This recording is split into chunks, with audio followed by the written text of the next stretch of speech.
부모가 가난하면 자식이 가난할 확률은 굉장히 높은 건 맞아요. 근데 그게 부모로부터 물려받은 금전적인 게 적기 때문에 여전히 가난하다. 그건 아닐 것 같아요. 제가 올해 나이가 이제 50인데 제 나이쯤 돼가지고 좀 먹고 살만한 친구들 이렇게 살펴보면은 부모님한테 물려받은 게 많아서 부자로 살고 있는 사람들 그렇게 많지 않아요. 그러니까 가난한 동네에서 뭐 이렇게 크게 올라온 사람도 많지 않지만 물려받아서 부자 된 사람도 별로 없어요. 은근히 많지 않아요. 그런데 진짜 문제가 뭐냐면 가난한 부모 밑에서 자랄 때 부모의 가난 습관을 대물림 받아요. 가난해질 수밖에 없는 돈에 대한 말 습관이라든지 행동 습관 이런 거 있죠. 그런 것들을 욕하면서 물려받게 된다 그럴까. 저만 하더라도 우리 고향 동네 어른들이 뭐 돈 하지 마라. 인생에 돈이 다가 아니다. 그런 말을 많이 해요. 그런 백지 상태에서 그런 말을 듣고 자는 애들이 어떤 생각을 하겠어요. 아, 돈 별로 좋은 거 아니구나. 부자에 대해서 되게 시기 질투를 하면서 저 봐라. 돈 저리 많으면 많어. 저렇게 허무하게 가는데 뭐 이런 이야기. 돈 많은 놈들 맨날 바빠가지고 뭐 이래서 사는 것보다 내처럼 이렇게 유유자적하게 사는 게 좋은 거야. 이런 류의 이야기를 듣고 사니까 부자는 뭔가 잘못된 것 같은 또는 드라마 같은 데서 뉴스에서 기업하는 사람들이 또 잘못한 것들 그런 것들이 나오지만 그는 전체 부자의 아주 일부일 뿐이란 말이에요. 근데 부자가 다 그런 잘못한 사람들로 치부를 하니까 꼭 그런 이야기를 듣고 자는 자식이 나는 부자 되어 봐야 되겠다. 그런 생각이 잘 안 들죠. 그게 훨씬 더 큰 것 같아요. 가난한 사람들은요, 헝그리 정신이 있어요. 그래서 그 헝그리 정신을 잘 활용해가지고 열심히 살면 다 할 수 있습니다. 근데 그보다 더 먼저 해야 될 것이 어떤 돈에 대한 나쁜 인식 같은 걸 빨리 지워줘야 됩니다. 제가 그 전에 외국계 은행에서 아시아 태평양 쪽에서 굉장히 고위직에 계신 분을 만났는데 굉장히 배 아프기도 했고 또 한편으로 나도 저런 아빠가 돼야 되겠다라는 생각이 들었어요. 충격적인 건 또 그분은 저랑 동갑이었어요. 신문 기자님의 소개로 만나게 됐는데 그분이 자기 건물이 있는데 어떻게 했으면 좋겠냐 그 이야기를 하려고 만난 건데 그분이 이제 살아온 이야기를 쭉 하는 거예요. 근데 이제 그분은 부친이 이런 공부를 하라고 그랬고 부친이 이런 공부를 하러 유학을 가라 그랬고 그래서 그걸 하다 보니까 파이낸스 전공을 해서 지금 이제 이 자리에 오게 된 거다라는 이야기를 하는 거예요. 근데 갑자기 제가 그때 든 생각이 울컥하는데 제가 군대 제대했을 때 알바에서 모아놓은 돈이 한 800만 원 정도 있었습니다. 그 돈을 가지고 영어를 좀 잘해보고 싶다는 생각에서 호주에 워킹 홀리데이 가겠다라고 했어요. 그 워킹 홀리데이는 일을 하는 거잖아요. 그래서 농장에 일을 하는 거, 나 일하는 거는 자신 있으니까 일하면서 영어 배우고 호주도 좀 보고 그러고 싶었어요. 1년 휴학을 하겠다 이랬습니다. 아버지께서 아버지 정년퇴직하기 전에 공부를 마칠 생각을 해야지 한국에서 해도 되는 공부를 왜 호주까지 가려 하느냐 아버지가 막아 세웠거든요. 근데 그게 생각이 나는 거예요. 그때. 그래서 아버지를 책망하거나 그런 건 아니죠. 사실 아버지가 또 한쪽 다리가 불편한 장애가 있으신 분이거든요. 그런 분이 이만큼 토대를 만들어준 것만 해도 엄청나신 건데 그분이 어떤 세상을 바라보고 공부해온 깊이로는 유학도 아니잖아요. 워킹홀리데이가. 그런 것들이 납득이 되지 않을 수 있었던 거죠. 근데 이제 동갑내기인데 살아온 가정이라든지 부모님의 지원이라든지 부모님이 더 큰 꿈을 심어주는 거라든지 이런 거에서 차이가 크다. 제가 거꾸로 물어볼게요. 돈보다 중요한 건 뭐 있습니까? 건강, 행복, 안전, 자녀의 학업, 자녀의 자존감도 있을 것이고 그런 것들이 돈이 많으면 다 도움돼요. 부모가 돈이 많으면 늦게라도 정신 차리고 공부시켜주고 할 수 있어요. 애 유학 보내고 할 수 있잖아요. 돈보다 중요한 게 많이 있습니까? 라고 했을 때 굉장히 많아요. 그런데 그것들이 돈이 많으면 다 도움되고 돈이 많아도 별 수 없더라. 그건 뭘로도 별 수 없어요. 불치병 같은 거 돈 많다고 치료 안 된다. 맞잖아요? 그건 돈이 아니라 뭐라도 해결이 안 되는 거거든요. 그래서 저는 돈을 노골적으로 자녀의 안전이라고 불러도 되고요. 자녀의 쾌적함이라 불러도 되고 자존감이라 불러도 되고 내 부모의 건강이라고 불러도 되는 거예요. 그래서 돈에 대해서 좀 더 솔직한 어떤 생각이 필요하다. 제가 너무 어릴 때 그런 말을 많이 듣고 살았는데 어릴 때 잘한 것 중에 한 개가 뭐냐면 어른들 말을 잘 안 들었어요. 그런 이야기에 대해서 조금 다른 생각을 갖고 있었습니다. 제가 누나도 있고 여동생도 있는데 누나 여동생하고 저하고는 돈에 대한 인식 차이가 굉장히 달랐거든요. 그래서 저는 어릴 때부터 돈을 잘 모았어요. 저축을 하고. 그리고 재테크책 보는 걸 굉장히 좋아했고. 그러면서 돈에 대해서 좀 더 생각이 어떤 부모님으로 받은 영향이나 주변 형님들한테 받은 영향 적었죠. 그러면서 돈에 대해서 빨리 공부를 하기 시작했고. 그리고 또 제 어릴 때 친구들 중에 보면 공부를 잘하는 친구들도 들어있단 말이에요. 근데 부자는 별로 많지가 않아요. 돈에 대해서 좀 부정적인 생각을 갖고 있다든지 넓게 이야기하자면 돈 많은 사람이 없는 사람을 도와야 된다. 돈 많은 사람이 뭔가 잘못한 사람이고 운이 좋은 사람이다. 이런 생각 갖고 있는 분들이 되게 많아요. 그런 사람일 수도 있죠. 정답은 없어요. 그러나 어떤 인생관을 가진 사람이 좀 더 부자가 될 확률이 높냐? 이에 대한 이야기예요. 부자가 굉장히 노력을 한 사람이다. 부자는 뭔가 열심히 산 사람이고 자기 직업 위에 다른 걸 한 사람이고 재테크 공부를 일찍 한 사람이다. 이렇게 생각을 하는 사람이 나중에 자기도 부자가 될 확률이 굉장히 높지. 부자는 이기적인 사람이고 남을 보살피지 않고 부자는 뭔가 운이 좋아서 저 자리에 된 사람이고 이런 생각을 하는 사람들은 자기가 부자 된다. 자기 모순이죠. 그래서 저는 어릴 때 제 동네인 반유동 친구들 중에는 이런 생각에 아직 머물리는 사람들의 비중이 좀 높더라. 다 그런 건 당연히 아니겠죠. 오히려 또 그런 환경에 살다 보니까 그 반대 극단으로 가는 사람도 있어요. 저도 그렇고 평범한 데서 살았으면 그냥 중간쯤으로 살았을 건데 이쪽에 살면서 여기에 살면 불만을 가지니까 반대 극단에 가 있는 그런 사람들도 있긴 있죠. 제가 어찌 보면 되게 운이 좋은 건데 제가 사당역 앞에 반지하살이를 할 때 그 주인집 아주머니가 그 동네에서 여기 살다 하면서 조금씩 집을 넓혀서 오신 분이었어요. 남편이 은행 다니시는데 그분 차가 아반떼 디젤이었어요. 나는 그런 차 처음 봤네. 아반떼 제일 1세대 모델인데 너무 오래 타고 차가 휘발유 차인데 진짜 탱크 소리가 나요. 디젤 차보다 더 시끄러워요. 따라락 이 소리 나요. 근데 그 차를 타고 출근할 때 그분은 안 쪽팔렸겠어요. 근데 이야기를 들어보니 굉장히 작은 집에서 세간살이 별로 못 두고 시부모님 모시고 살았던 거예요. 근데 그 주인집 아주머니가 6억짜리 단독주택을 샀는데 2, 3억 정도가 은행 융자였고 그리고 밑에 반지하에 임대준 집이 4가구, 옥탑에 1가구 그 자기는 주인집 하면서 다 솜놀이방이라는 그 주변에 엄마들 애기 받아주고 이런 거 했어요. 그러니까 그분도 그렇게 하나하나 해가지고 거기까지 올라온 거거든요. 그러니까 그렇게 아끼고 모으고 그때 당시까지도 아끼고 모으고 있는 집입니다. 그런 분이 그 집 한 채를 마련한 거예요. 그거 세상이 잘못됐다고 하면 안 되죠. 그리고 그 아주머니가 지금도 너무 감사한 게 총각 젊을수록 아끼고 모아야 된다. 나도 이래 살았다. 그런 이야기를 해주시는 거예요. 그러면서 제가 점포 개발을 해야 되다 보니까 차가 필요했고 그래서 차를 그 레간자 스틱 택시 했던 거 택시 부활한 거 있었습니다. 한 40만 킬로 뛴 차 100만 원 조금 넘게 주고 산 차가 있었어요. 그 차도 아주머니가 자기 차 들어간 입구에 대라. 그거 내가 밀면 된다 이러는 거예요. 그 얼마나 주인집 입장에서 짜증나는 일이에요. 아저씨 출근할 때마다 내 차 밀고 자기 차 나오고 그리고 또 샷타 내리고 내 차 다시 밀어놓고 이랬거든요. 그리고 그 차 때문에 그 자기 집 드나드는 것도 되게 불편했었습니다. 그런데도 아껴라. 지금 총각이 반차살이 하면서 아껴야지. 그런 걸 알려주신 분이기도 했거든요. 근데 그때 주인집을 정말 잘 만났던 게 누가 가르쳐 주지도 않았는데 절에 살아서 저 집 한 칸 마련된 거지. 나는 이런 집도 한 칸 없는 데가 뭔가 부끄러운 것도 아니고 약자인 것도 아니고 세상이 삐뚤어진 것도 아니다라는 생각을 하게 된 거였어요. 그래서 자산 격차가 나는 건 당연한 거예요. 청년을 풀었으면 자산 없습니다. 자신 있고 자산 없고 대신 건강 있고 뭐 이런 거죠. 그리고 또 그 박탈감을 느끼면 부자 되기 어려워요. 그리고 더 나쁜 게 쟤는 일 안 하고 저거 해서 부자 된 거다. 그렇게 말을 해버리는 순간 나는 회사 생활하면서 재테크 공부한다가 나를 부정하는 게 되거든. 그래서 잘된 사람을 시기 질투하는 건 진짜 나쁜 거예요. 그게 어떤 삶의 자세로 나쁘다가 아니라 내가 부자 되고자 하는 데서 굉장히 큰 걸림돌이 되는 거예요. 주식 뭐 샀냐? 다음에 살 때 나도 알려줘. 어떤 거 사면 좋아? 이게 차라리 더 낫고요. 사실 더 힘든 건 뭐냐면 저희 그 경우에는 반지하 살이하고 있을 때 반지하 보증금이 부족해가지고 그 보증금도 분납으로 냈어요. 그 분납을 우리 주인집 아줌마가 받아준 거고 반지하 들어가기 전에 또 어디 살았느냐 사당역 또 이쪽 옆에 반지하에 아는 형님들하고 이제 3명이서 같이 살았었거든요. 그래서 이제 한 방은 옷방이고 한 방에 남자 3명이서 자고 그랬었습니다. 근데 직장 후배가 회사에 출근하는데 되게 까만색 좋은 차를 타고 오는 거예요. 프린스를 타고 오는 거예요. 그때 당시 2002년도인데 프린스를 타고 출근하는 거예요. 너무 부러운 거예요. 알고 보니까 저거 엄마 옛날에 타던 차인데 취업했다고 줬다는 거예요. 근데 그 후배가 얼마 안 있다 결혼하는데 용산구에 있는 아파트를 부모님이 사주는 거예요. 얼마나 배가 아팠겠어요. 저도 마음이 힘들었죠. 그 마음을 모르는 게 아닙니다. 근데 저는 그때 그저 세상이 잘못되었다, 삐뚤어졌다라고만 생각하지 말고 그 마음을 참 대견하게도 먹었는데 내가 나중에 부자가 되어서 내 자식한테 저렇게 해줄 수 있는 부모가 되었을 때 그걸 누가 나한테 잘못된 거다, 세상 잘못된 거라고 하면 내가 받아들이겠냐? 아니지 않겠냐? 돈이 많으면 제일 쓰고 싶은 대상이 첫째가 자식일 건데, 그래서 그걸 그렇게 배합하지 말자. 그런 생각했어요. 근데 배합하지 말자라는 생각을 할 수 있었던 것도 지금 생각해 보면 재테크 공부를 했기 때문에 나도 동료들보다는 돈을 많이 모으고 동료들보다는 돈이 조금 빨리 불어나고 있다는 그 자신감이 있었기 때문에 그렇게 되었던 것 같아요.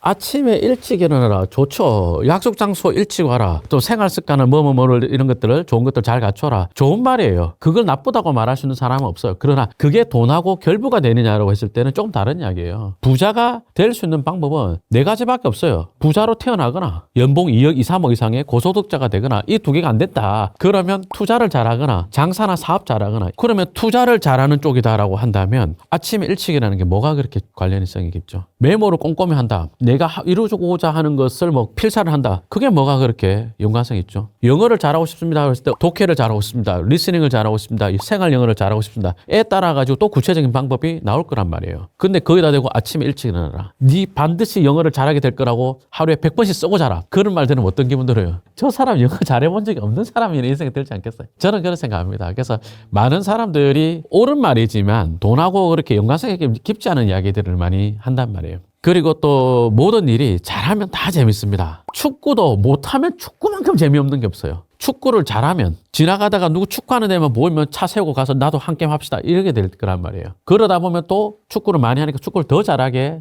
되겠죠. 그죠? 그런 것처럼 돈에 대한 공부라든지 투자에 대한 공부나 이런 것들도 일정 수준 이상 올라오게 되면 이 자체가 대단히 재밌어요. 그 경지까지 빨리 가는 게 되게 중요한 것 같아요. 어제도 제가 지방에 청주를 답사를 갔었는데 청주 지역을 살펴보기 위해서 샤브 무한리필집 매출이 궁금한 거예요. 그래서 그 샤브집을 갔어요. 이제 시켜서 먹고 그 사장님을 인터뷰를 좀 했습니다. 그래서 매출이 어느 정도입니까? 그래서 평균 매출의 약 4배 가까운 매출이 나오는 거예요. 그렇단 말은 그 지역이 굉장히 좋다는 뜻이에요. 그 자리가 좋다는 뜻도 되지만 그 지역이 소비력이 그만큼 되니까 매출이 나온다는 뜻이거든요. 그걸 보면서 아, 내가 이 지역의 녹지 지역은 이런 자리를 하나 사봐야 되겠다. 그 녹지 지역에 이런 걸로 개발해봐야 되겠다. 왜? 이 지역의 소비성이 이리 좋으니까. 근데 이런 것들이 잘 모르는 사람이 볼 때는 김종률 먹고 살만하고 돈도 있는데 뭐를 열심히 하느냐라고 할 수도 있지만 일한다는 것보다는 그냥 그 자체가 되게 재밌는 거예요. 그래서 한편으로는 가짜 부자들이 하는 말 중에 한 개가 나 몇 살 되면 은퇴할 거야 이런 거 있잖아요. 난 가짜 부자들 같아요. 왜냐하면 제가 존경하는 자수성가한 분들은 보면 자기가 하는 일 자체를 되게 재밌어요. 한번 만나면 제가 뭔가 힘들고 말씀드리고 싶은 게 있어서 만났는데 자기 이야기를 계속 하는 거예요. 그래서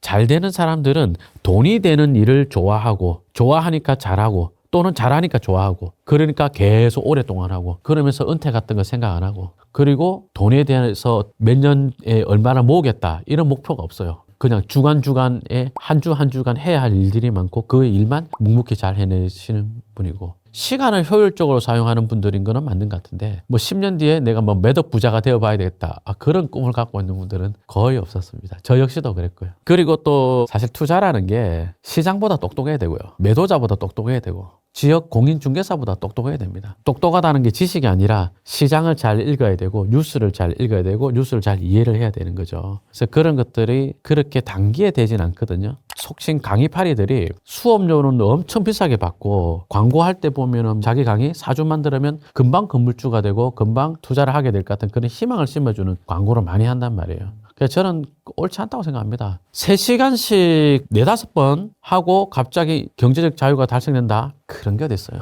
1년은 해야죠. 1년은 해도 될까 말까 하네. 1년은 일주일에 한 번씩 꾸준히 답사를 다니고 뉴스에 맞는 물건 찾아다니고 그래 다녀도 그냥 오늘 헛당친 것 같고 뭐 배운 거 없는 것 같고 이런단 말이에요. 근데 그런 것들이 자꾸 누적이 되면은 예를 들어서 우리가 영어 문법을 배울 때 명사를 배운다고 영어가 알아지냐? 아니거든. 투부정사 동명사를 한다고 영어가 알아지냐? 아니거든요. 그러나 묵묵히 책을 한 바퀴를 돌고 그 다음 한 바퀴를 또 돌면 그때부터는 잘 보이거든요. 비슷한 것 같아요. 일주일에 한 번씩 답사를 하면 한 1년에 50번 넘게 답사를 하니까 그럼 수도권 웬만한 지역 답사 가지잖아요. 그렇게 한번 하고 두 번째 갈 때부터는 눈 확 떠지는 느낌. 같은 지역일 수도 있고 같은 테마일 수도 있고 같은 가격대의 물건일 수도 있어요. 비교가 되거든요. 여기 땅도 평당 100만 원, 여기 땅도 평당 100만 원인데 이 지역은 이런 호재가 있고 여기는 뭐 호재가 없다든지 여기는 호재가 된 데로 가보니까 고속도로가 개통하고 미니 신도시가 들어오고 그런 데 가보니까 옛날에는 그냥 나대지였거나 공장 있는데 길이었는데 이 길에 음식점들이 생겼어. 그러면서 땅이 500만 원씩 하더라. 이런 걸 봐놓는 거예요. 그러면 다시 신도시 같은 게 생기면 이제 광역교통 개선 대책이라든지 기반시설 확충 계획 같은 도로가 생긴다고요. 그런 도로에 맞춰서 보니까 이 땅도 신도시 들어오면 평당 500갈 땅이 되겠구나 하는 걸 배우게 되는 거예요. 이게 투자예요. 이게 어떻게 금방 되겠어요? 전들 도사 같은 선생님 찾아다니면서 비싼 돈 내고 공부 안 해봤겠습니까? 비싼 돈 내고 배운 거라고는 그 사람이 사기꾼이구나, 아주 질 나쁜 사람이구나, 이것만 배웠습니다. 그리고 우리가 좀 심하게 말해서 초등학교 6학년, 중학교, 고등학교 합의 6년, 무려 12년을 공부를 열심히 하는데 그 공부가 인간으로서 소양을 쌓기 위한 뭐나 이런 것도 많지만 더 궁극적으로 말해서는 돈 잘 버는 직업을 갖기 위해서라고요. 더 노골적으로 말하면 돈 잘 벌기 위해서라고요. 그럼 돈 버는 기술 그 자체를 공부하는 건데 그게 어떻게 단계가 되겠어요? 맞지 않습니까? 그게 단계된다 그러면 다 가머리설이고 과대 광고고, 아니면 그냥 실력은 안 올라가는데 뭐 선생님이 물건만 추천해 준다든지 이런 수업일 거란 말이에요. 그래서 궁극적인 해결 방법이 아니죠. 그래서 1년은 해야 됩니다. 1년 이상은.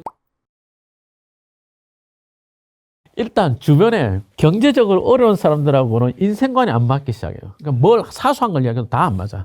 부모님하고도 안 맞아요. 제가 어릴 때 군대 제대하고 얼마 안 됐을 텐데 그 전에 알바해서 모은 돈으로 이제 재테크를 좀 해야 되겠다라고 했는데 그때 한국통신 프리테일 주식이 액면가 5,000원짜리가 9,000원에 장외 주식에서 거래됐어요. 그래가지고 그 장외 주식을 내가 300주 270만원치 주문했고 그때는 증권 실물을 등기로 보내줄 때였어요. 그래 어머니한테 좀 받아놔달라 했었거든요. 근데 어머니가 반송해버린 거예요. 젊은 놈이 땀 흘려 일할 생각은 안 하고 이런 요행을 바란다는 거야. 그러고 나서 이제 어머니가 학교 다닐 때 청자저축 가입할 거라고 내가 주민등록 뺀다 그러니까 그것도 못 빼겠거든. 그때 딱 스치는 생각이 돈에 대한 이야기는 부자랑 하는 거지. 특히 자수성 가는 사람하고 돈에 대해서 상의를 하는 거지. 부모님은 가난하다. 그럼 가난 부모님하고도 하는 게 아니에요. 봐봐요. 내가 지금 배탈이 났어. 내를 사랑하는 사람이 의사겠어요? 부모님이겠어요? 사랑하는 사람은 부모님이겠지만 이 배탈난 걸 치료할 기술이 있거나 노하우가 있는 사람, 지식이 있는 사람은 의사잖아요. 의사 찾아가는 거예요. 내가 경제적으로 지금 어려워. 근데 가난한 부모님한테 묻는다. 그래 부모님이 생각한 대로 한다. 그럼 내가 똑같이 부모님 경제적 성장이 될 수도 있겠죠. 그게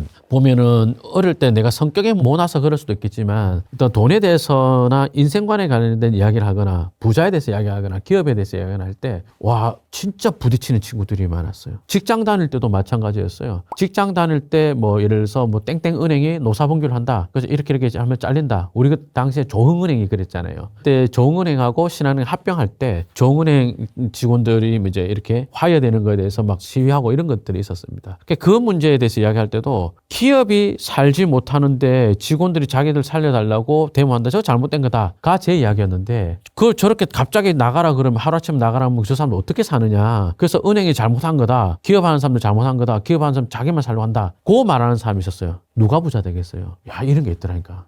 어릴 때 좀 보면은 가난한 사람들하고 부딪힌다든지 또는 돈에 대해서 공부하지 않는 사람들하고 부딪힌다. 이게 내가 볼 때는 자수성가할 전조증세다. 이렇게 봐요. 나는 그게 많이 부딪히대요. 직장 생활할 때. 그런 것들이 있더라고요.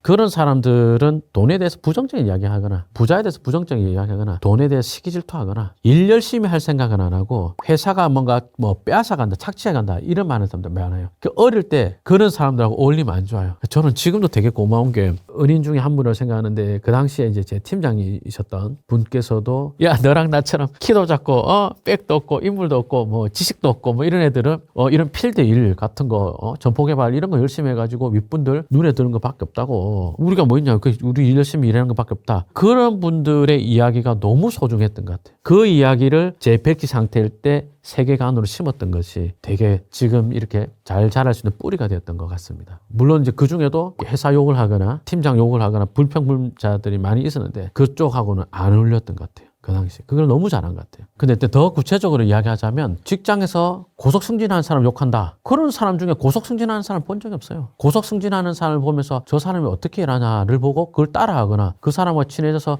나도 어떻게 하면 이게 열심히 해보고 싶은데 좀 노하우를 좀 더 알려주시면 좋겠다 하는 사람이 고속 승진할 가능성이 크고 경제적으로 고속해서 올라가는 사람도 있을 거 아니에요. 그런 사람들도 마찬가지로 시기 질투하는 사람보다는 본받으려는 사람이 당연히 부자가 되고. 그러니까 어릴 때 이 사회생활 백지 상태일 때 어떤 인생관을 가진 사람이 내한테 영향을 많이 주냐가 정말 중요한 것 같아요. 그래야 돈에 대해서도 긍정적인 생각이 싹 트는 사람이 있고 돈에 대해서 부정적인 생각이 싹 트는 사람이 있고 그게 한 20년 지나면 이제 이런 격차가 나죠. 회사 다닐 때 생각나는 것 중에 한 개가 아까 뭐 노사 문제 이런 거에 대해서 이제 회사 쪽의 이야기를 하는 사람들이 몇 명 있었고 노동자 쪽 이야기 저렇게 갑자기 나가라면 죽어라 소리인데 자르면 안 된다 뭐 이런 이야기 했던 분이 있었습니다. 이쪽 이야기 했던 분들은 다 지금 생각하면 경제적으로 괜찮고 자기 집이라도 있고 이런데 이쪽은 아직도 무주택자가 많은 것 같은데요. 그 왜 빅데이터라는 게 있잖아요. 사회생활 20년 이상 했으니까 그러면 이제 어릴 때 어떤 말 했던 사람이 나중에 어떻게 되더라 이런 것들이 좀 생기는 거죠. 그게 잘못된 건 아니에요. 자기 어떤 견해이기 때문에. 근데 그 견해로는 부자가 잘 안 되더라 그런 거죠. 사실 저같이 매 순간 이걸 투자해야 되나 이걸 투자해야 되나 결정해야 되는 사람은 후회 속에서 합니다. 아 그때 이 투자를 할 걸 이런 것도 있고 시청자 여러분들한테 들려주고 싶은 제 인생의 후회 장면 하나를 이야기하자면 한 10년 전에 제가 12억 사기를 당한 적이 있었습니다. 지금 돌이켜보면은 나홀로 아파트를 하나 지어서 분양했거든요. 충분히 알지 못하는 영역에 발을 들였던 것이 하나가 실수였고 그러면서도 잘 할 수 있었는데 근데 일을 좀 편하게 하고 싶은 거예요. 그때 좀 지치기도 했고 한 것이 이제 무려 사기전과 육범을 만나게 되었습니다. 그래서 돈 주변에는 항상 사기꾼들이 득실거린다는 거 꼭 염두에 두시고 그래서 저는 그 사기전과 육범을 징역 3년 보냈습니다. 지금 웃으면서 말하지만 다시 올라오기까지가 무척 힘들었죠. 그때는 골프장 뷰가 보이는 대형 평수 아파트를 버리고 3천에 90짜리 집으로 이사를 나갈 때는 마음이 어떻겠어요. 그러나 그때 쌓인 빚을 빨리 청산을 하고 올라와야 된다는 생각에 2년만 어금니 꽉 깨물고 해보자 했었죠. 그때 가족들 고생시킨 거 좀 미안하고 다행히 또 이제 그때 태어난 우리 딸이나 아들이 잘 자라준 거 고마운데 그때 상처 준 거 그때 아들이 운 거가 아직도 마음에 상처로 남아요. 와이프도 그렇고 그때가 좀 후회가 많이 됩니다. 저는 어떻게 용케 일어났지만 못 일어나는 분들 정말 많거든요. 그래서 자수성 가한 사람들이 가장 큰 단점 중에 한 개가 뭐냐면 누군가에게 의지해서 잘 된 사람들이 아니란 말이에요. 그럼 나는 하는 것만 다 잘 돼. 이런 약간 확증 편향 같은 것들이 있기 마련입니다. 그러다 보면 이 사업도 이 투자도 난 잘할 수 있을 거야 라고 생각을 하는데 혼자 힘으로 온 사람들이 꼭 그 실수를 한 번씩 합니다. 그래서 반드시 그런 실수를 하지 않게끔 하더라도 사이즈는 줄여서 하게끔. 아유 힘들더라고요 그때. 제가 아파트 분양받고 목돈이 생겼을 때 사당역 근처 반지하살이를 하고 있었습니다. 말이 반지하지 내 가구가 공동 화장실 쓰고 변을 보면 물을 떠서 부어야 되는 그런 아주 열악한 화장실이었어요. 굉장히 좁고 그리고 쪼그려 싸는 화장실이었습니다. 방도 3평쯤 되는 방이었나? 거기에다가 정북 쪽에 자그만 창문이 있었는데 거기에 곰팡이 넘펴가지고 환풍기를 달아야 했어요. 그러니까 방은 밤 12시랑 낮 12시랑 깜깜했어요. 제가 그런 데 살이를 하면서도 있는 돈을 불려야 된다라고 생각했기 때문에 그 돈을 투자만 했지 집을 넓히거나 이런 데를 쓰지는 않았거든요. 이제 젊은 친구들한테 형도 그렇게 했어 라고 이야기를 하면 가끔 돌아오는 답이 형 저는 여자친구가 있는데 결혼할 사람이 있는데 그러기 때문에 차도 있어야 되고 집도 좀 번듯한 데 있어야지 됩니다. 그렇게 사는 것도 맞아요. 그게 잘못됐다는 건 아니에요. 그렇게 해버리면 미래를 위해서 쓰는 돈이 없잖아요. 그러면 미래에 경제적으로 잘 된다는 어렵죠. 지금도 가난한 사람이 앞으로도 가난할 것 같으니까 여친이 남친이 싫어하죠. 근데 지금은 가난하지만 이 오빠 잘 될 것 같다. 그럼 여친 있죠. 극단적인 분들 어떤 이야기 하냐면 여친은 부자가 된다면 사귀라. 뭐 그런단 말이에요. 아니 의지가 그렇게 강하면 그렇게 하면 돼요. 의지가 강하면 그러면 되는데 우리는 의지가 약하단 말이에요. 그러면 의지가 약한데 의지 강한 사람들의 실천 계획을 대입을 하면 좀 하다가 외로움을 못 버티고 그냥 소비를 해버리게 될 가능성이 굉장히 크죠. 그러면 할 수 있는 절충안이 뭐냐. 갖고 있는 돈 중에서 투자해야 될 돈을 남겨놓고 그럼 내가 거주했을 돈이 굉장히 작아지잖아요. 이럴 때 비전 있는 사람처럼 보이면 돼요. 뭐 예를 들어서 자기야 내가 지금 이런 땅이나 이런 상가나 뭐 이런 경매 물건을 해야 되기 때문에 지금은 내가 이 지하방 살이하고 있는데 여기서 보증금 키워서 더 좋은 오피스텔 가는 건 못할 것 같아. 한 2, 3년 걸릴 것 같은데 그때 이거 팔아서 수익 나면 더 좋은데 갈 수 있으니까 그게 더 낫지 않겠어? 라고 했을 때 어떤 여자친구가 싫어하겠어요? 이놈 새끼 지하방 살이하는 가난한 놈 지긋지긋하네 그렇게 생각 안 할 거거든요. 그러나 지하살이를 하면서 그러면서도 비전이 여전히 없으니까 싫어하는 거거든요. 비전이 있으면 됩니다. 돈 공부를 하면 내 속에서부터 비전이 나오고 그걸 가까이 있는 사람들이 그 비전을 인정해 줄 수 있습니다. 돈에 대해서 공부를 안 하고 살면 경제적으로 여유 있는 삶은 누리기가 어렵겠죠. 근데 경제적으로 여유 없는 삶을 살아도 나는 행복할 수 있다. 라고 하는 사람들이 대단히 많은데 남들 소고기 먹을 때 나 돼지고기 먹으면 된다. 인생 그렇게 간단하지 않아요. 제 아버지가 술, 담배를 굉장히 많이 하셨어요. 술을 55년 동안 매일 하루도 안 빼고 드셨고 담배는 50년 동안 하루도 안 빼가지고 이렇게 한갑 이상을 피셨던 분이거든요. 근데 친구 아버지가 제 대학교 3학년 때 이제 갑자기 간암으로 돌아가시는 걸 봤습니다. 그래서 되게 그 두려움이 있었어요. 근데 이제 아버지가 제사를 지내는데 제사를 조금 실수를 하는 거예요. 그러니까 아버지 지켜봤어요. 그러니까 아버지가 들고 있던 뭐 이런 걸 어디다 놔야 될지 몰라 하시는 거예요. 그리고 다른 이야기를 하는데 치매 초기다는 느낌이 오는 거예요. 그래서 제가 신속하게 병원으로 모셨습니다. 근데 그때 이제 가족들 중에 일부는 괜찮지 않겠나, 뭐 술 먹고 실수한 거지 않겠나 이런 이야기 하더라고. 그래서 내가 괜찮지 않고 괜찮으면 진짜 다행이니까 치료를 받지 검진을 하자 이랬어요. 그런데 이제 그때 좀 기류라 그럴까요? 만약에 했다가 문제 없으면 병원비 날리는 거 아니냐 이런 걱정이 있었던 거예요. 근데 제가 이제 형제들 중에서 누나도 그렇고 여동생도 그렇고 그 당시로서는 벌이가 거의 없었습니다. 저는 이제 벌이가 좀 있었고 그래서 제가 그 비용이 아깝지 않으니까 하겠다라고 하면서 했는데 치매 완전 초기였던 거예요. 그래서 뇌 혈관의 일부가 막혀있는 게 나왔고 스텐트 삽입을 하기로 해놨는데 약물을 계속 하다 보니까 아버지가 치매가 점점 좋아지는 거예요. 그래서 그 다음 제사를 지낼 때 아버지가 척척척 하는 거예요. 그래서 제가 돈은 부모님 치매도 완치시켜줬다 이런 말을 한 적이 있었는데 이러면 또 이제 의학적으로 치매가 어찌 완치가 되느냐 이런 사람 댓글 달릴 건데 뭐 그렇게 생각할 수도 있지만 저는 부산 백병원에서 꾸준히 치료받으면서 아버지께서 이제 더 이상 병원에 안 나와도 된다까지 갔었어요. 그래서 돈은 내 아버지의 생명이다. 저는 이런 생각도 갖고 있습니다. 그리고 좀 더 심하게 말해서 심혈관, 뇌혈관, 그다음에 간암 이런 것들이 급성도 있지만 사실은 그렇지 않거든요. 부모님께 좀 더 관심을 가지고 부모님께 좀 더 비용을 들여서 검진을 받겠더라면 뇌출혈이라든지 심장질환이나 이런 것들이 갑자기 오는 게 아니라 혈관이 조금씩 막히면서 경동맥이 막히면서 그러다가 그렇게 진행이 되는 것들이고 간암도 연세 드신 분이 간암이 온다. 그럼 간 경변증부터 시작을 해서 가는 거라든지 사실 또 우리 아버지가 간암이 왔어요. 아버지가 식사는 잘 하시는데 술을 못 드시더라고. 그 어머니가 야 너가 아버지 술 안 먹는다 좋다 이러는 거야. 그래서 내가 바로 부산 내려갔거든요. 그래서 술을 못 드시는 게 이 장기가 술을 처리하지 못하는 거다. 그래가지고 소고기에 아버지 소주 한 잔 먹는데 진짜 못 드시는 거예요. 바로 병원 갔죠. 간암일기. 일원동 삼성병원에서 치료했는데 간암 완치. 이게 아버지의 치매부터 간암까지가 한 10년, 15년 이야기거든요. 근데 벌이가 시원찮거나 내 보험료 내는 것도 허덕이거나 이래 되면 그런데 돈 쓰는 거에 미뤄지게 돼요. 괜찮겠지 뭐. 어른들 다 그런 거지 뭐. 이러고 넘어가게 되거든요. 그러다가 큰 병 키운다니까요.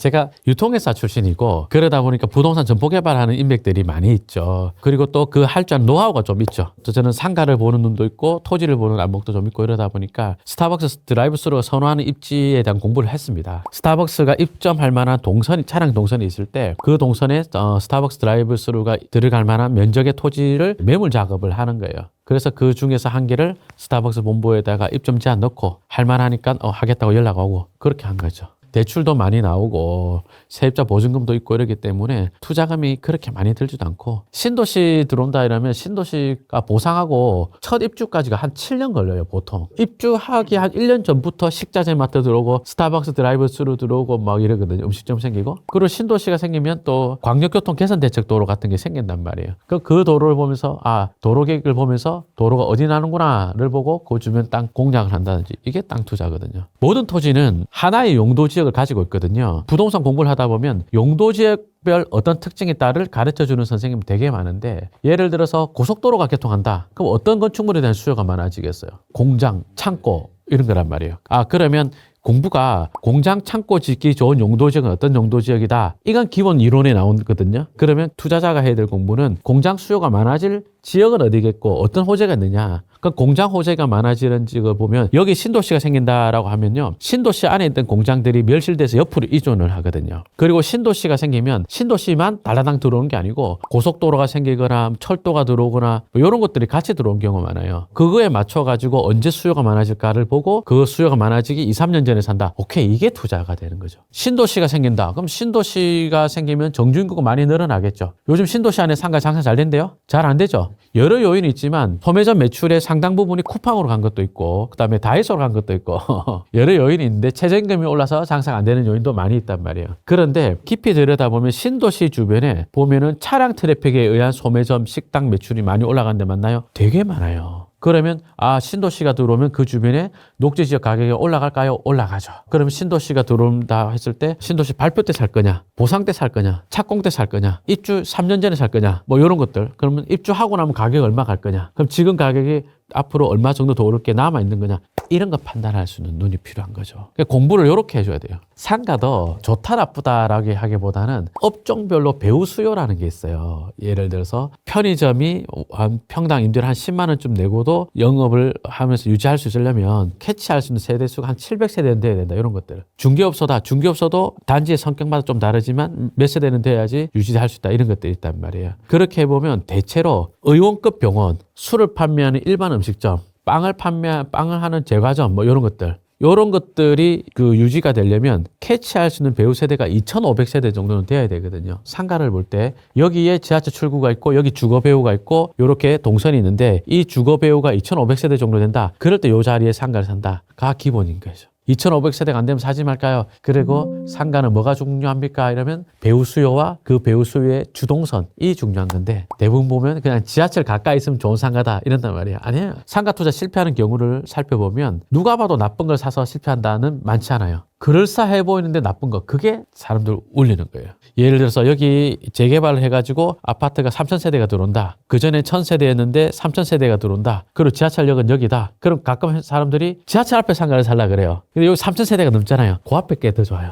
훨씬 좋아요. 훨씬 좋아. 근데 부동산의 가격은 지하철에 가까운 얘가 더 비쌀 수도 있어요. 3,000세대 앞에 얘가 더 싸. 근데 장사는 더 잘 돼요. 이 3,000세대가 이 앞을 지나서 지하철까지 갈 때는 목적지가 상가가 아니고 지하철일 거란 말이에요. 그럼 소비가 많이 일어나지 않죠. 그러나 또 여기 3,000세대가 있지만 또 여기 뭐 7, 8,000세대가 있다. 그럼 만세대 업종은 지하철역으로 옵니까? 또 그런 건 있죠. 그래서 여러 가지 변수가 있습니다. 그게 잘 안 되는 이유가 조급하거든요. 내가 나이가 어느 날 보니까 이만큼 되었고 자녀는 이만큼 컸고 집값은 다락같이 올랐네. 지금이라도 내가 해야 되겠다. 그까진 좋아. 거기서부터 급해져요. 급하면 걸려 넘어집니다. 반드시 여유 자금으로 해야 되고 자신 없으면 대출도 많이 끼면 안 되고 저 같은 경우는 월세 나오는 것도 있고 월세가 안 나오는 것도 있고 사업 수익도 있고 근로소득도 있고 이럽니다. 그러니까 좀 감당이 되니까 대출 무리하게 받을 때는 무료하게 받는단 말이에요. 예를 들어서 충남 아산에 버거킹 드라이브스루 임대를 주고 있는 게 있는데 그런 것도 그 개발 비용에서 75%가 은행 대출이거든요. 근데 거기 버거킹 같은 경우는 본사에서 저한테 보증금을 안 줘요. 그러면 투자금이 나머지 20%가 다 제 거고 75% 이자를 내야 되잖아요. 근데 버거킹에서 매출이 굉장히 안정적일 거는 거의 확신했기 때문에 그런 경우 대출을 좀 많이 꼈죠. 근데 만약에 그게 잘 안 된다 하더라도 또 다른 수익원이 있으니까 이렇게 되는데 그렇지 않으면 조금 여유 자금으로 너무 대출 많이 끼지 마시고 하셔라고 하고 싶고 또 이런 말도 좀 부끄럽습니다만 책으로 되는 건 한계가 있는 것 같아요. 책으로는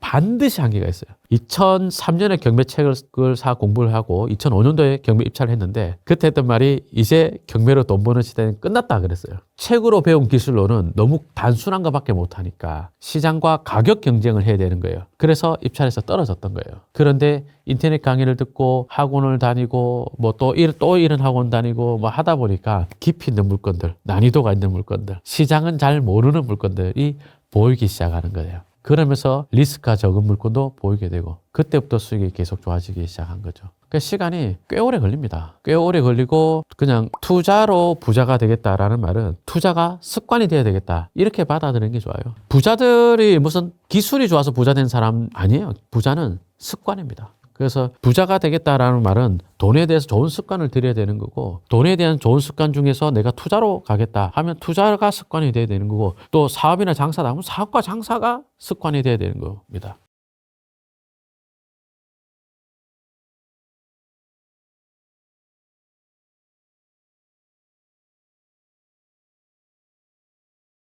에롤에게 전보를 하나 받게 됩니다. 나와 결혼하게 된 거 축하해. 우리 결혼식에는 800명이 참석할 거야. 사람들에게 초대장은 이미 보냈어. 알고 보니 에롤은 메이의 동의도 없이 일방적으로 결혼식을 잡고 주변 사람들을 초대한 것이었죠. 메이의 부모님은 이왕 이렇게 되었으니 에롤과 결혼식을 올리는 게 자산 0으로 돌아가 봤어요? 저는 한번 경험한 적이 있기 때문에 일단 0이 되면 체면 같은 거 다 내려놔야죠. 저도 12억 사기를 당하고 1억 4천 정도 채무를 더 떠안게 되는 굉장히 큰 아픔이 있었습니다. 그때 저는 집을 과감하게 옮겼습니다. 보증금 3천에 월세 90짜리 집으로 옮겼습니다. 부자가 된다는 것은요, 사실상 이 두 가지밖에 없어요. 예, 안녕하세요. 돈 찌는 체질의 저자 김종렬입니다. 저는 김종렬 아카데미라는 부동산 투자 학원을 운영하면서 다양한 부동산 투자를 하고 있습니다. 그 중에서도 상가와 토지 투자를 전문으로 하고 있습니다. 여러분 반갑습니다. 흔히들 부자들은 태어나게 금수저로 태어나서 부자로 산다고 생각을 하는데 작가님께서는 누구나 부자가 될 수 있다고 보시나요? 누구나 부자가 될 수 있다는 말은 모순이죠. 부자라는 것은 상대적 개념입니다. 그러니까 전체 사회 구성원들이 갖고 있는 어떤 가구나 개인의 소득보다도 월등히 많이 갖고 있는 사람이 부자인 거잖아요. 그죠? 그러나 이제 질문의 요지는 노력하면 부자 될 수 있습니까? 라는 거겠죠. 저는 완전 흑수저 출신이었는데 차곡차곡 올라오기 시작하면서 이 정도 되니까 난 이제 부자 된 것 같다. 지금은 그런 기분으로 살고 있습니다. 책을 읽어보니까 지하 단칸방에서도 생활을 하셨고 직장 생활도 되게 오래 하신 걸로 알고 있는데 어떤 준비를 하셨길래 지금 부자가 되셨는지. 부자가 된다는 것은요, 사실상 투자를 잘한다, 장사나 사업을 잘한다, 이 두 가지밖에 없어요. 그런데 저는 직장을 다니고 있었으니까 사업이나 장사는 아니죠. 그럼 할 수 있는 건 투자밖에 없었습니다. 저는 대학 다닐 때부터 알바를 많이 해가지고 돈을 모은 게 좀 있었고요. 그 돈을 대학 다닐 때부터 계속 굴려왔었습니다. 그러다 보니까 재테크 공부가 일찍 되어 있었죠. 즉 투자 공부가 사회생활 하기 전에 이미 좀 되어 있었습니다. 그리고 직장을 다니면서도 투자 공부를 했고, 그러다가 이제 돈이 좀 커지면서 29 넘어가면서부터는 부동산 투자를 본격적으로 했었거든요. 그게 직장 생활에서 얻는 수익과 투자에서 얻는 수익이 시간이 지나니까 투자에서 얻는 수익이 더 많아지면서 직장을 내려놔도 되는 경지까지 이르게 된 것입니다. 보통 보면은 투자를 해서 잃으시는 분들도 있잖아요. 작가님께서는 그렇게 투자를 해서 좀 잃으신 경험은 없으세요? 있습니다. 저도 맨 처음 주식 투자를 했을 때 대우증권을 샀던 걸로 기억하는데 그런 종목들이 굉장히 많이 올랐거든요. 그러다가 또 얼마 지나지 않아서 대한항공 샀다가 그 당시에 대한항공 주가는 많이 올랐는데 제가 가지고 있는 동안 또 많이 빠졌어요. 좀 조정을 받다가 다시 올랐거든요. 그런 것도 있었고, 그러니까 투자가 많아지면 필연적으로 실패하는 게 많죠. 저는 아까 작가님께 말씀드릴 때 투자를 가르치는 강사라고 말씀드렸고 학원 원장이라고 말씀드렸잖아요. 제일 부담되는 게 수강생들이 제가 하는 투자는 모두 다 성공한다, 100% 다 성공하는 투자를 한다라고 생각하시는데 전혀 그렇지 않습니다. 저도 세월의 흐름이나 시대의 변화, 트렌드 이런 걸 쫓아가질 못해가지고 실패한 투자들이 들어 있습니다. 지금도 마지못해서 갖고 있는 부동산이 저도 있습니다. 금융기관 등에서는 대체로 금융자산이 10억 원 이상 정도 되면은 부자의 최소 기준으로 한다고 하는데 작가님께서는 어느 정도 돈이 있어야 부자를 할 수 있다고 보시나요? 저는 이 책을 쓰면서 부자에 대해서 합격점이라는 표현을 썼습니다. 우리가 공인중개사 시험 친다라고 한다면 꽈락 없이 평균 60점 이상이면 합격이라고 하듯이 부자도 그런 게 있지 않을까라고 생각을 했거든요. 저는 상위 1%면 부자다라고 생각을 했습니다. 그러면 어느 정도냐? 소득으로는 연 2억 정도. 그리고 순자산으로는 한 35억 정도. 그 정도면 부자라고 할 수 있지 않을까 생각했고요. 금융자산 10억 원 정도는 은행 관점에서 본 거예요. 왜냐하면 저도 금융자산 10억이 없어요. 왜냐면 저는 돈 생기면 다 부동산을 사버리니까. 그래서 이건 큰 의미가 있는 건 아닌 것 같아요. 그럼 많은 사람들이 부자가 되지 못하는 이유가 있을까요? 일단 저는 부산시 해운대구 반여동 출신입니다. 반여 2동 1291-681번지가 제가 살던 집 주소인데, 그 동네 친구들을 가만 살펴보면은 부유한 친구들이 별로 없어요. 왜 그럴까라고 보면 공부를 잘 해도 돈에 대해서 부정적인 인식을 갖고 있는 친구들이 되게 많아요. 그래서 가난한 사람들의 자녀가 왜 가난할까를 곰곰이 생각해 보면 부모로부터 좋지 않은 이야기를 많이 듣는 게 아닐까. 이를테면은 니네 부모가 가난한 이유는 요행을 바라지 않고 땀 흘려 일하는 것만 했기 때문이다 라면서 부모가 선량한 척 한다든지, 부자들 봐라, 부자들 돈이 많아도 저렇게 불행하지 않느냐, 이런 이야기. 돈돈 하지 마라, 인생은 돈이 다가 아니다. 순수 백지 상태인 자녀들에게 이런 이야기를 하다 보면 자녀들이 돈으로 큰 꿈을 꾸지는 않게 되더라고요. 그러니까 공부를 잘해도 평범한 직장 생활을 한다든지 공무원 생활을 한다든지, 공무원이 나쁘다 뜻은 아닌데 어쨌든 부자가 될 수 있는 직업군으로 속하지는 않지 않습니까? 그죠? 그렇게 되는 것들을 많이 봤죠. 그래서 어릴 때 어떤 그 백지 상태일 때, 순수한 상태일 때 내리는 인생관, 그게 굉장히 중요한 것 같다는 생각했습니다. 한편으로는 이렇게 그런 인생관도 중요하지만 사회생활을 시작하면서 부자가 되지 못하는 그런 습관들이 있을까요?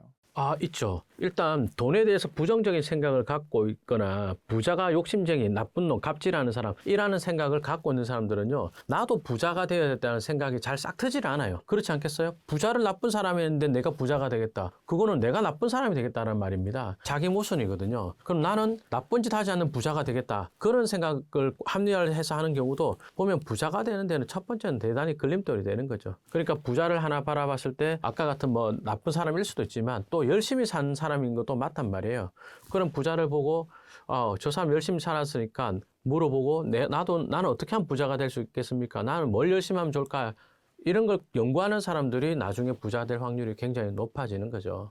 그래서 재테크에 대한 투자 기술도 중요하지만 그보다 더 앞단에는 이런 것들이 마인드셋이 두 개가 큰 차이를 내는 것 같습니다. 부자에 대한 긍정적인 생각과 나도 저런 사람들처럼 되고 싶다. 이런 일단 마음을 먹어야 된다라고 말씀하시는 거죠. 예, 그런 것 같아요. 실제로 저는 유통회사에서 점포개발이라는 업무를 통해서 여러 건물주를 만났는데 그런 건물주들 만날 때마다 굉장히 자주 하였던 이야기 중에 한 개가 내가 어떻게 하면 부자가 될 수 있을까요? 또 지금 제가 처한 상황이 이러이러한데 지금 저는 어떤 공부를 하면 좋을까요? 뭐 사장님 막내 아들이라 생각하시고 좀 좋은 말 한마디 해주시면 고맙겠습니다. 이런 이야기를 참 많이 했어요. 그래서 보통 그러면은 그 건물주 분들은 어떤 얘기를 자주 해주셨나요? 사실 저도 어릴 때 부동산에 대해서 굉장히 부정적으로 봤어요. 지금 정부도 다주택자를 악마화하면서 나쁘게 묘사를 하지 않습니까? 저도 그런 시류에 휩쓸려가지고 굉장히 안 좋게 생각을 하고 있었거든요. 그런데 만나는 건물주들마다 빨리 부동산 투자를 해라. 빨리 부동산 공부를 해라. 가급적이면 강남의 아파트를 사라. 이런 이야기를 너무 많이 하시는 거예요. 거의 만나는 사람들마다. 그러다가 제가 대학 때 들어놨던 청년저축으로 이제 29살 때 아파트 분양을 받았거든요. 그러면서 거기서 생긴 수익으로 부동산 투자를 계속 하게 된 거죠. 그러니까 맨 처음에 부동산에 대해서 부동산으로 돈을 버는 거는 부정적인 거로 인식하고 있다가 부자들 만나면서 그게 점점 옅어진 거예요. 그러자 돈을 벌어보면서 내가 부동산 투자를 하겠다. 이렇게 생각이 바뀌게 된 거고 그러면서 그게 이제 계속 성공을 거두면서 지금 요만큼 자리를 잡게 된 겁니다. 그래서 많은 분들이 부자가 되고 싶지만 막상 어디서부터 시작해야 될지 모르시는 분들이 많은데요. 작가님께서 만약에 자산이 다시 0으로 돌아간다면 무엇부터 하실 건지. 끔찍해. 자산 0으로 돌아가 봤어요? 저는 한번 경험한 적이 있기 때문에 저는 뭐부터 하겠습니까? 라는 계획이 아니고 뭐부터 했습니까? 라는 과거형을 업무로도 답할 수 있는 내용인데 일단 0이 되면 체면 같은 거 다 내려놔야죠. 저도 한 10여 년 전에 12억 사기를 당하고 그 공사 현장에 딸려있던 채무까지 인수하게 되면서 사실상이었던 12억에다가 1억 4천 정도 채무를 더 떠안게 되는 굉장히 큰 아픔이 있었습니다. 그때 저는 집을 과감하게 옮겼습니다. 보증금 3천에 월세 90짜리 집으로 옮겼습니다. 원래는 어느 정도의 집에 사시다가 이렇게 옮기신 그전에는 이제 골프장 뷰가 쫙 보이고 옆 라인에는 어느 가수분이 사는 그 동네에서는 나름대로 괜찮은 아파트였습니다. 날아가는 새들 바라보면 그 가수분 참 그러다가 이제 3천에 90짜리 집으로 옮겼죠. 그러면서 내가 자본 없이 할 수 있는 일 중에서 가장 고소득을 올릴 수 있는 게 뭐가 있을까를 생각하고 그 일을 힘 닿는 대로 하겠다고 생각했습니다. 저는 그게 강의였습니다. 그래서 부동산 투자 강의를 그때는 거의 쉬는 날 없이 매일 강의를 하고 답사를 하고 그렇게 하면서 이제 좀 이겨내고 그러면서 차츰차츰 올라오게 되어가지고 다시 이제 지금 완전히 회복을 하게 된 거죠. 근데 그 사기는 어쩌다가 당하신 거예요? 장황하게 얘기할게요. 이게 자수성가한 사람들한테는 이게 되게 중요한 이야기일 수도 있어요. 부모나 외부의 도움 없이 이제 경제적으로 쭉쭉 성장하는 사람들은 보면 자기가 잘하고 있다라는 그런 확신 때문에 확증 편향 같은 것이 생기게 마련입니다. 그러다 보면 나는 하는 것만 다 잘 돼. 나는 또 어려움도 이겨낼 수 있어. 그러면서 점점 더 어려운 영역이나 새로운 영역에 들어가게 되는데 충분히 준비를 하지 못하고 들어가는 경우가 많죠. 그러니까 실패는 마크 트웨인이 한 말인데 몰라서 실패를 하는 게 아니고 잘 안다고 오해를 해서 실패를 하는 것 같습니다. 저도 그 업을 혹시나 잘못된다 하더라도 충분히 헤쳐나갈 수 있고 이렇게 해나갈 자신이 있고 그랬는데 사기 전과 육범을 만났습니다. 사기 전과 육범이 저한테 이제 사기를 치고 작정을 한 거죠. 그리고 징역 가겠다라는 식으로 마음을 먹어버린 거예요. 그래서 실제로 제가 고소를 했는데 그 사람이 징역 3년을 살았습니다. 예, 그런 사람 만나니까 잘 올라가다가 바로 그냥 수직 낙하를 하게 되더라고요. 그 상실감은 진짜 어마어마했습니다. 주변에 정말 격려해 주시고 또 제 강의 듣고 또 힘내라 해주시는 그런 좋은 분 계셔서 제가 이겨낸 거지. 저도 멘탈이 그렇게 강한 사람이 아니었거든요. 아, 근데 그때 정말 어휴, 그 집이 눈물바다였습니다. 예. 근데 어쨌든 그래서 0으로 돌아간다면 내 몸을 갈아 넣어서 할 수 있는 일 중에서 가장 고소득인 일을 할 것이고요. 그리고 그동안에 갖고 있던 것들은 체면부터 시작해서 모든 걸 다 내려놓을 겁니다. 그래서 큰애도 좋은 환경에서 자라고 있었고 둘째도 거기서 태어났었습니다. 둘째가 첫돌이 되기도 전에 거기서 이사를 나와야 될 때 그때는 너무너무 비참한 마음이었는데 근데 그 집을 유지를 하면서 이걸 헤쳐나가겠다고 하다가 다른 채무가 들어오거나 이랬을 때 더 어려워질 수도 있기 때문에 그래서 저는 그냥 주저하지 말고 바닥으로 내려가자. 그렇게 마음을 먹었던 겁니다. 네, 이런 상황이 오면은 되게 포기하고 싶다라는 생각도 있으셨을 것 같은데 작가님 어떻게 극복하셨는지. 이게 참 지금 하는 이야기가 도움이 되진 않을 거예요. 뭐 모범답안 같지도 않고. 그러나 저는 그렇게 이겨냈습니다.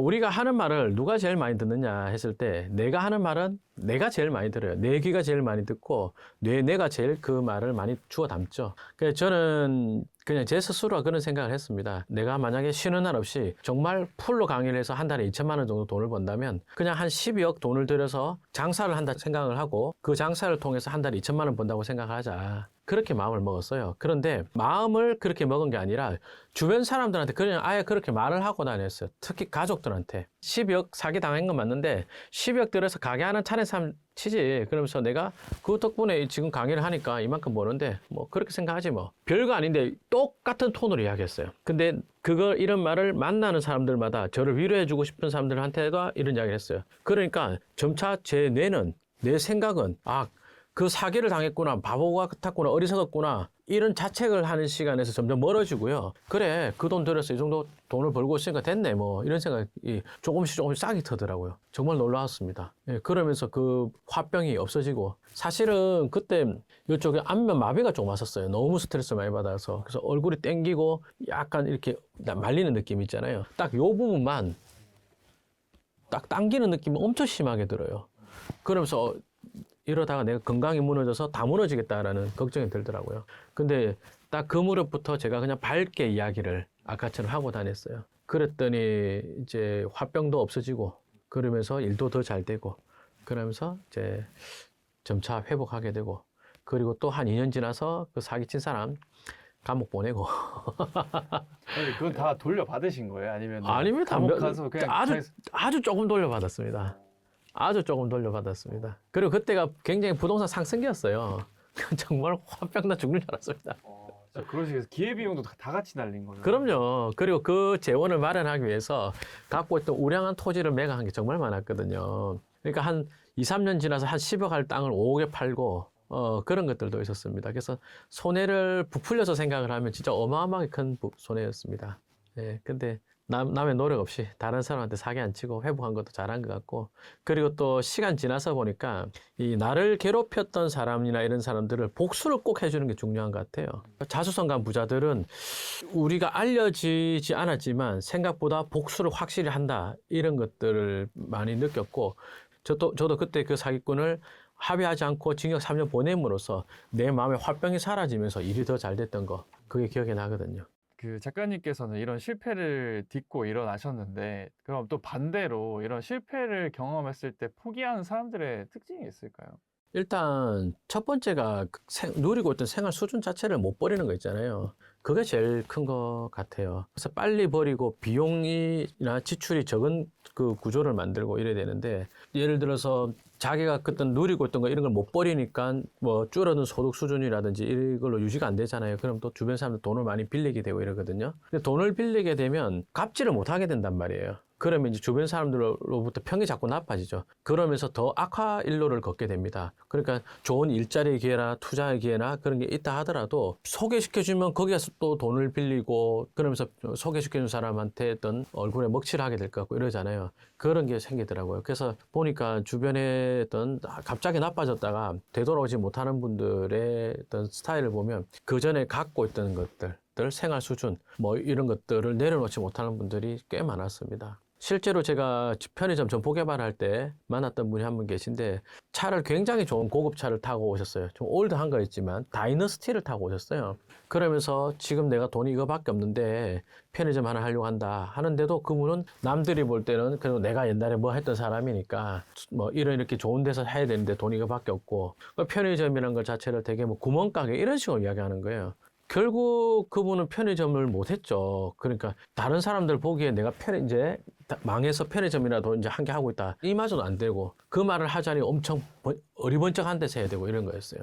결국 그분은 그런 체면과 위신을 못 버렸는데 그래서 경제적으로도 좀 좋지 않게 이렇게 된 거예요. 그러니까 너무 답답한데 돈이 되는 편의점 자리를 해야 되는데 남이 볼 때 좀 번듯해 보이는 자리에서 편의점을 한 거예요. 그 월세 수준이나 이런 게 되게 높단 말이에요. 그렇다고 실속 있는 자리는 아니고 그런 데를 위탁으로 해놓으니까 자기 인건비 정도는 돈을 벌게 되는 건데 원래 추천했던 자리는 해보세요 했던 데는 오피스텔 많은 주거지역 자리였어요. 좋은 상권은 아닌데 손익은 이게 훨씬 좋았어요. 예, 근데 결국 선택을 그렇게 하시더라고요. 많은 사회 초년생들이 부자를 꿈꾸잖아요. 근데 부자가 되기 위해서는 얼마의 시간이 걸린다고 보시나요? 일단 사회초년생들은 원래 성격이 급하고 나이가 많은 분들인데 나이가 한 40, 50쯤 됐는데 경제적으로 일어난 게 없다. 이런 분들은 이제 남은 시간이 없다고 하기 때문에 촉박해서 급한데 투자나 재테크는 급하면 절대 안 됩니다. 특히 이제 또 그런 사회풍조가 된 것 중에 한 개가 너무 유튜브 시대가 되면서 내 수업만 들으면 됩니다. 뭐 이런 것도 많이 생기게 되고 또 저 같은 강사들이 잘못 가르친 거예요. 그러니까 후킹이 되게 심하고 뭐랄까 마케팅이 과한 거죠. 그러니까 자기 수업만 듣고 2달만 노력하면 여러분 부자 될 수 있습니다. 그런 이야기 하는데 투자로만 이야기해 볼게요. 투자로 돈을 번다는 것은 매도인보다 시장보다 똑똑하다는 거예요. 이 물건과 시장 상황을 매도인보다 더 잘 분석해서 매도인이 보는 장래가치 이 정도인데 실제로 장래가치 이 정도 되는 거를 이 시간을 두고 기다리는 거 이게 투자란 말이에요. 이게 어떻게 빨리 됩니까? 이거 엄청 어려워요. 이거 그래서 투자로 내가 부자 되겠다고 한다면 투자 공부를 투자 하나도 하지 않은 채 한 1년 정도는 바짝 공부를 해줘야 돼요. 그러면 이제 일주일간 정도 공부를 하면서 여러 지역 답사를 하다 보면 그러면 돈 되는 지역, 돈 되는 뉴스, 지금 물건 시세가 저평가, 고평가, 적정 가치 이런 것들이 두루두루 보이거든요. 그러면서부터 투자가 되기 시작하고요. 그리고 부동산 투자라는 것은 필연적으로 한 건 사고 나면 시드머니가 다 없어져 버리잖아요. 그렇기 때문에 단기에 부자 된다. 이거 굉장히 어렵습니다. 주식 투자도 단기에 부자 될 것 같아요? 지금 이렇게 많이 올랐으니까 그렇지. 오르고 나서 그 말을 누가 못해요. 맞지 않습니까? 그래서 주식 투자도 보면은 단기에 부자 된 사람이 별로 없어요. 그래서 투자는 한 1년은 공부한다 생각하고 한 3년쯤 가서 성과 낸다 생각하고 3년이 3번 구르는 9년 정도 됐을 때 그때 비로소 내가 이제 경제적인 성과를 좀 제법 낸다. 이렇게 좀 이해를 해 주셨으면 좋겠습니다. 여러분 투자는 어려운 겁니다. 투자는 기술이 아니고 투자는 습관이고요. 투자는 긴 시간 걸리는 겁니다. 절대 조급해지시면 안 됩니다. 마지막 질문으로 약간 모든 사람들이 부자가 되고 싶어 하지만 아까 내가 부자가 될 수 있을까? 이렇게 의심하시는 분들이 많으세요. 그래서 이런 분들을 위해서 한 말씀 부탁드려도 될까요? 제가 2008년에 출근할 때 들었던 이야기입니다. 라디오 방송이었습니다. 청취자 사연이 뭐였냐면 정부에서 집값 잡아준다 그래서 있던 집을 팔았대요. 그러고 나서 이제 떨어지고 나면 집을 살려고 그랬는데 집값이 너무 많이 올랐다. 정부 믿고 기다리는데 난 이게 뭐냐 이런 하소연 하시는 분이 계셨습니다. 근데 저는 정치를 하는 사람들은 그들의 목적이 있는 거예요. 그게 따라가시면 안 됩니다. 예를 들어서 뭐 역대 정권들 보면 유독 집값을 잡겠다라고 큰 소리를 많이 외쳤지만 오히려 그 정권 때 집값 더 많이 오른 데가 많이 있거든요. 그런데 그 원리를 잘 들여다보면 예를 들어서 부동산 공급, 뭐 재개발, 재건축을 통한 공급이라든지 이런 것들은 제한해 놓고 집을 살려는 사람들은 얼마든지 살 수 있게끔 모기 지원을 만든다든지 이런 거 해준 거예요. 그럼 매수세는 늘어나고 통화량도 늘어나고 금리는 떨어지고 그런데 공급은 없고 그럼 집값이 올라갈 거 아니에요. 이런 원리에 입각해서 세상을 바라봐야 되는데 그렇지 않은 분들이 좀 아쉽더라고요. 그래서 우리 시청자 여러분들은 좀 그러지 않았으면 좋겠다라는 생각이 들고 첫 번째는 여러분들이 마인드셋이 이런 것들이 좀 갖춰져야 되고 그리고 나서 먼 훗날에 내가 큰 부자 되겠다라는 생각을 하지 마시고요. 부자가 오래 걸린다라고 했지만 저 멀리 어느 날 갑자기 수직으로 상승되는 건 아니거든요. 그러니까 내가 1년간 재테크 공부해야 될 양을 정하시고 그리고 이번 주에 공부해야 될 양을 정하시고 그러면서 매주 지식이 늘어가는 거, 그리고 1년 단위로 내가 투자금이나 어떤 저축한 금액이 좀 늘어가는 거, 그런 거에 또 즐거움을 느끼시고요. 그러다 보면 어느새 한 9년, 7년쯤 지났을 때 굴리는 돈이 많아지고 실력도 쑥 좋아지고 그렇게 될 것입니다. 그래서 조급하지 마시고 먼 미래 계획 세우지 마시고 주간 계획, 1년 계획 이렇게 잘 해나가시면 좋겠습니다. 보통 부동산 투자를 시작한다고 하면은 작가님께서는 어느 정도 돈이 있어야 부동산 투자를 할 수 있다고 보시나요? 공부가 안 돼 있으면 돈이 많아야 되고요.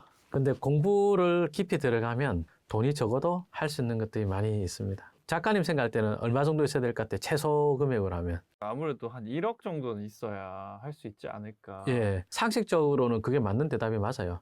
저한테 누가 물을 때 얼마 정도 있어야 됩니까? 그러면 1억은 있어야죠. 이런 이야기를 해요. 왜냐하면 그렇게 질문하는 분들이 거의 대부분 공부가 하나도 안 되어 있거든요. 그 공부가 하나도 안 되어 있는 분들이 좀 공부해서 할 수 있는 물건들 골라보려면 1억 정도 있어야 되는 게 맞아요. 그러나 이제 공부가 1년이 넘어가기 시작하잖아요. 그러면 이제 소액 투자로 할 수 있는 거, 경매로 싸게 낙찰받고 은행 대출을 받고 이렇게 하다 보면 소액으로 할 수 있는 것들이 생기죠. 한번 보여드려 볼까요? 작가님 토지로 보여드릴까요? 상가로 보여드릴까요? 다 보여드릴까요? 보세요. 여기 보면 경기도 파주시 야당동이라는 동네가 있고 야당역 앞에 이렇게 상권이 있는데 여기가 그 입지가 좋은 데는 아니에요. 그러니까 이 지역 내에서 입지가 좋은 데는 아닙니다. 왜 그러냐면 이 상권을 이용할 주된 배우 수요는 서쪽에 있는 주거 배우죠. 서쪽에 있는 주거 배우가 지하철 타러 가면서 동선이 만들어지고 그 동선에 상권이 형성되는데 지하철 타러 가는 동선이 뭐 요렇게 와서 요런 식으로 가게 될 것 같기도 하고요. 그죠? 아니면 또 이쪽으로 오는 사람들도 와도 지하철로 가는 방향이 이러는 방향이 요런 동선이란 말이에요. 그런 점에서 봤을 때 이 자리는 좋은 자리가 아니죠. 왜냐하면 이 자리는 등지고 있는 배우 수요가 이렇게 공원이기 때문에 공원 사람들이 여기 상가 이용하러 온다가 아니겠죠. 공원에 이용하러 왔다가 오는 길이기 때문에 여기가 좋은 자리는 아닐 거란 말이에요. 그런데 이 자리가 스카이뷰로 내려다보면 동쪽으로는 이제 야당동 구도심에 공장 창고도 많고 뭐 빌라도 많고 이런 지역인데 이 물건은 재밌는 게 이 지역 내에서 입지는 좀 나쁘지만 이 물건이 갖고 있는 허가권이 재밌는 거예요. 조금 어렵게 말하면 지구 단위 계획이라고 하는데요. 이 물건은 위락시설이라는 허가가 나는 그러니까 술 파는 노래방이나 할까요? 이런 허가가 나는 건물인데 이 필지 전체에서 요 허가 나는 게 몇 개 건물은 안 됩니다. 그러니까 그런 업종이 필요한 사람이 이렇게 찾아오겠죠. 거기다가 여기에 들어있는 세입자도 이제 위락시설이 들어있었거든요. 그래서 낙찰을 3억 3천 정도의 낙찰을 받았습니다. 3억 3천에 낙찰 받았는데 이제 낙찰받은 우리 수강생이 신용이 좋으니까 아주 신용이 좋은 게 아니고 그냥 일반적인 직장 생활하는 사람들의 신용 정도입니다. 그러다 보니까 80%가 넘는 한 2억 7, 8천 정도 대출을 받았고요. 그 다음에 세입자로부터 보증금을 4천만 원 받았습니다. 작가님 투자금이 얼마 됩니까? 3억 3천에 낙찰 받았어요. 취등록세를 포함하면 한 3억 4,500쯤 자기 돈 들어가거든요. 2억 8천 대출 받고 세입자 보증금 4천 받고 그럼 3억 2천이 타인 자금이죠. 그럼 3천만 원 밑으로 할 수 있죠. 근데 여기서 월세 얼마 받느냐? 월세 지금 협의하고 있는 게 440만 원이거든요. 예, 합의는 됐습니다. 월세가 440만 원이면 2억 8천 대출 이자 내고 나면 얼마쯤 남아요? 300만 원쯤 남겠죠. 수익 괜찮죠?